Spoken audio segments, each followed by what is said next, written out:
And people who were from this country or from other countries were being tortured in barbaric ways, almost akin to the Spanish Inquisition. What is the national security that we are protecting there? Absolutely nothing. And the reason why they're protecting that, they don't want it to come out, and they'll use every obstacle in their path, legal obstacle. Millions will be thrown at these cases, is because they know it goes right to the top, and it goes to the likes of Tony Blair, David Miliband, Gordon Brown, and the rest of them. They knew exactly what was going on, and that's why I think we have to continue to fight. And we should always remember that we have Guantánamos in our own backyard. In Belmarsh, we have people who, when they were released from Belmarsh, were put on control orders and driven absolutely out of their mind, mental torture.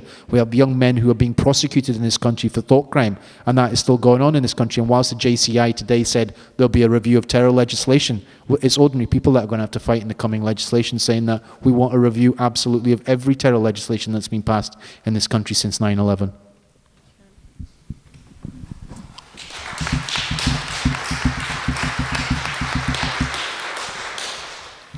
I just wanted briefly to explain to everybody here what has actually happened in the last year with President Obama and his plan to close Guantanamo. And I do actually think that when this announcement was made last January, there was a movement within the Obama administration to be able to fulfill this. The plans were really pushed forward by his senior lawyer, a man called Greg Craig, who has now been squeezed out of the government and has left his job. But he was the one who insisted that a deadline was feasible and that a deadline needed to be announced.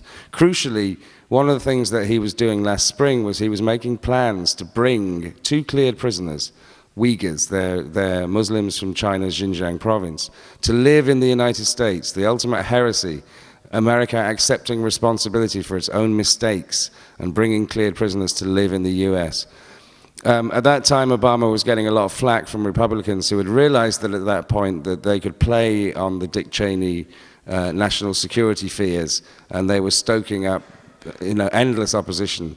And he abandoned that plan. That was a very big obstacle to the closure of Guantanamo, because it's made it so much more difficult for other countries to take cleared prisoners from Guantanamo and not actually to tell Obama's ambassador, Daniel Fried, I'll tell you what, why don't you come back and talk to us after you've accepted some prisoners yourself? You're asking us to help you clear up your own mess, and you're doing nothing about it. What happened last year as well was that President Obama established an interagency task force to review the cases of all the prisoners. They met every week, representatives from government departments and from the intelligence agencies, and they went through all the cases of the prisoners there. There are 183 men still in Guantanamo. 5 have been released this week. 2 Uyghurs have been offered new homes in Switzerland, and 3 men have just arrived in Georgia. The 183 men there. Of those men, 101 have been cleared for release by the task force. So that's reasonably good news, but of course the problem is they're being taken in 1s and 2s by countries, and that leaves a lot of people. Many of them, and some of them are not people who can't be returned home, and many of them are from Yemen. But after a man tried to blow himself up on a plane over Christmas, Republicans decided that because it was alleged that he had trained in Yemen at some point, then it was dangerous to release men held in Guantanamo from Yemen who had been deprived of their liberty for 8 years but had been cleared for release. So that's a hurdle that needs to be overcome. The other people in Guantanamo are 35 people have been recommended for trial. Let's just pause for a moment and recognize that 779 people were held at Guantanamo, and at the end they're looking at putting 35 of them on trial. That means something like 4% of all the people were held. They have something that they think they can produce a case against. Only 4% of these people.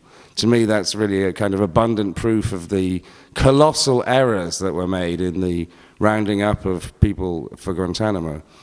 The most worrying thing about what's happened in the last year is that the task force concluded that 47 men could continue to be held, should continue to be held without charge or trial, that they were too dangerous to release, but that they didn't have enough evidence to try them. That's really rather shocking that indefinite detention is being promoted. And I'm shocked that the Obama administration has actually been open about that. The only good thing to combat that is that these people have habeas corpus petitions in the US courts. And what we've seen over the last 18 months is that there have been 45 cases decided by judges, and in 34 of those cases, 34 out of 45 cases, the judges have thrown those cases out of court, have said you have not established that these men were connected with Al-Qaeda or the Taliban.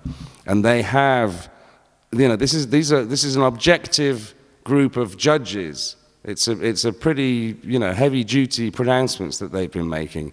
And they have been exposing exactly the kind of things that we've been talking and writing about for years.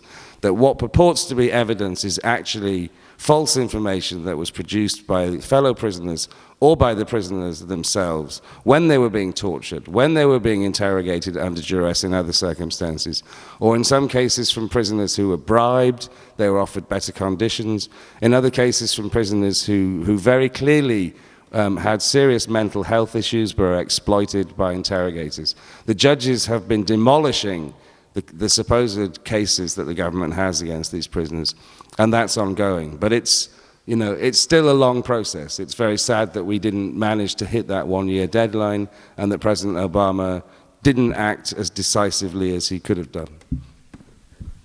Thank you. I think we managed to cover the answers to most people's questions there. The one for the gentleman in the front row about the hustings.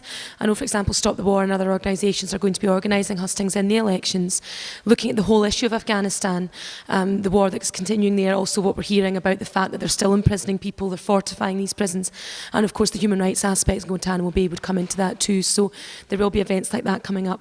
I have 3 more people who have indicated they'd like to come in, a speaker from the front row, gentleman in the middle and at the back, and another gentleman. Now, this will probably be the last round of contributions from the floor. So while these people are coming in, this is your chance. You don't want to go home thinking, I wish I'd asked that, or I wish I'd made that contribution. So if you could indicate while these 4 speakers are talking, and then we'll come back to the panel for answers and closing remarks. Thank you.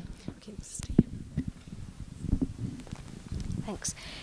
First of all, could I just I'm sure on behalf of everyone, thanks very, very much for coming to Glasgow in the first place. I know it wasn't originally the plan, so that's great. And especially to Omar, not only for being here, but for your openness in the film and what you're doing.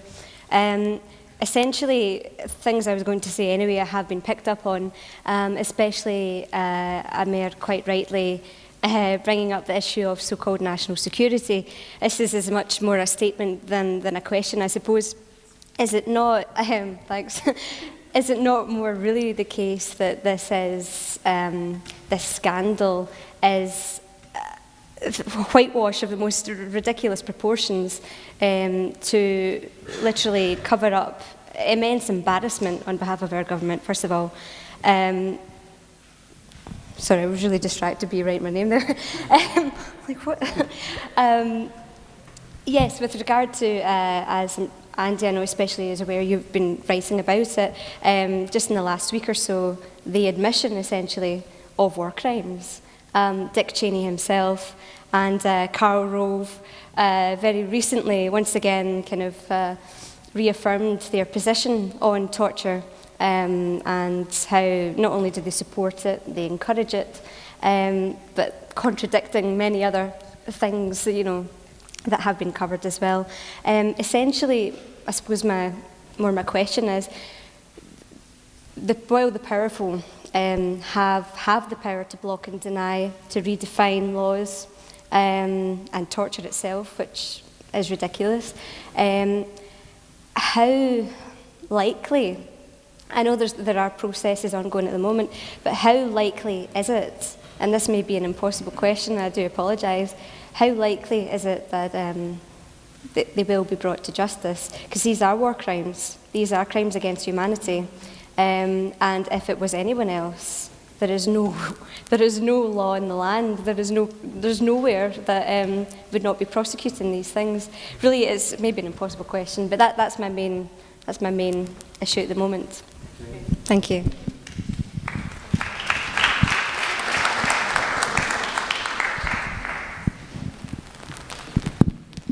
Thanks very much. First of all, I'd like to echo the sentiments of gratefulness for you coming here tonight. It was an excellent film. Excuse my ignorance, but what I would like to know is if there's any suggestion or any hint that this redefinition of torture by the American government might be, again, redefined back